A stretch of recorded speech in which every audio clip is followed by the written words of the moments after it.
కవి రచయిత అందశ్రీ అంత్యక్రియలకు ఏర్పాట్లన్నీ కూడా పూర్తయ్యాయి. ప్రభుత్వ లాంఛనాలతో పోలీసులు బందోబస్తు నడుమ అంతిమ యాత్ర జరగబోతోంది. ఈ యాత్రలో సీఎం రేవంత్ రెడ్డి పాల్గొనబోతున్నారు. ఖడ్కేసర్ అందశ్రీ ఇంటి నుంచి అంతిమ యాత్ర ద్వారా శివారెడ్డిగూడ ఎక్స్ రోడ్ వరకు ఈ యాత్ర కొనసాగుతుంది. ప్రభుత్వం ఏర్పాటు చేసిన 1/2 ఎకరాలో అంత్యక్రియలు జరగబోతున్నాయి.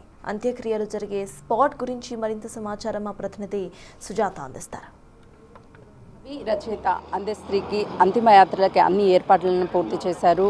ఇప్పటికే లాలాగూడలోని తన ఇంటి వద్ద నుంచి అందశ్రీ పార్థివ దేహాన్ని అంతిమయాత్ర ద్వారా తీసుకొస్తున్నారు. ప్రభుత్వ లాంఛనాలతో ఈ అంతిమయాత్ర కొనసాగుతుంది. మరికొద్దిసేపట్లోనే సీఎం రేవంత్ రెడ్డి మంత్రులు అందరూ కూడా ఈ అంతిమయాత్రలో పాల్గొనున్నారు. అక్కడి నుంచి గట్కేసర్లో తను నూతనంగా నిర్మించుకుంటున్నటువంటి ఇంటి వద్దకి సందర్శకుల నిమిత్తము తీసుకొచ్చి ఆ తర్వాత గట్కేసర్లోని ప్రభుత్వ స్థలంలో 1/2 ఎకరం పాటు ఉన్నటువంటి ప్రభుత్వ స్థలంలోనే అంత్యక్రియలన్నీ కూడా పూర్తి చేయనున్నారు. ఇప్పటికే పూర్తి స్థాయిలో బందోబస్తుని ఏర్పాటు చేశారు. కవులు అదేవిధంగా చాలామంది అభిమానులంతా కూడా ఇక్కడికి చేరుకుంటున్నారు. ఎలాంటి సంఘటనలు జరగకుండా ముందస్తుగానే పోలీసులు పూర్తి స్థాయిలో భద్రతా ఏర్పాట్లను చేశారు. ప్రభుత్వ అధికారులు కూడా ఇక్కడికి చేరుకొని అంత్యక్రియలకి అన్ని ఏర్పాట్లను కూడా దగ్గరుండి పరిశీలిస్తున్నారు.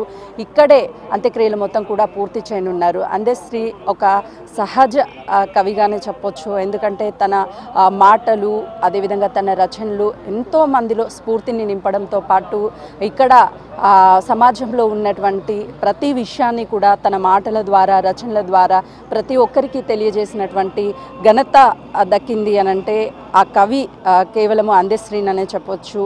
నిన్న సందర్శకుల నిమిత్తం లాలాగూడలోని తన ఇంటి వద్ద అందరికీ సందర్శించుకునేందుకు అవకాశాన్ని కల్పించారు. ఈరోజు గట్కేసర్లో తను ఎంతో ఇష్టంగా నిర్మించుకున్నటువంటి ఇల్లు పూర్తి కాకముందే తను మరణించడం అనేది ఆ కుటుంబం తట్టుకోలేకపోతుంది. అదేవిధంగా తన అభిమానులు కూడా ఇలాంటి సహజ కవులు అనేది చాలా అవసరము. తన రచనలు కావచ్చు, అదేవిధంగా తన పాటలు అన్నీ కూడా ఇతరులను ఎప్పుడూ ఆలోచింపజేసేవి అని చెప్పేసి చెప్తున్నారు.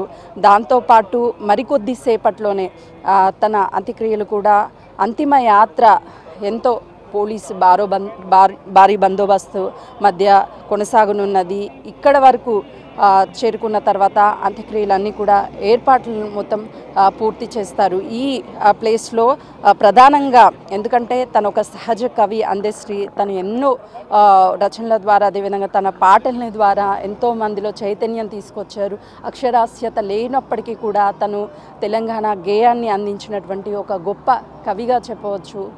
తను రచించినటువంటి పుస్తకాలు కావచ్చు, అదేవిధంగా రచనలు కావచ్చు, ఎన్నో విషయాలని అందరికీ తెలియజేసేందుకు ఇలాంటి కవులని అదేవిధంగా రచయితల్ని ఎప్పుడు మర్చిపోకుండా ఎప్పటికప్పుడు గుర్తు చేసేందుకే ప్రభుత్వము అధికారికంగా ఈ 1/2 ఎకరంలో తన అంత్యక్రియలను పూర్తి చేసి తన గుర్తుగా ఇక్కడ అంటే ఒక సందర్శకులు విజిట్ చేసేటువంటి ప్లేస్గా ఇక్కడ ఏర్పాటు చేయాలని ప్రభుత్వం ఇప్పటికే నిర్ణయం తీసుకుంది. అటు కుటుంబానికి కూడా అండగా భరోసాగా అటు ప్రభుత్వం ఉంటుంది అని చెప్పేసి నిన్న మంత్రులు అదేవిధంగా వచ్చినటువంటి ప్రతి ఒక్కరూ కూడా తమ కుటుంబాన్ని ఓదార్చే ప్రయత్నం చేశారు.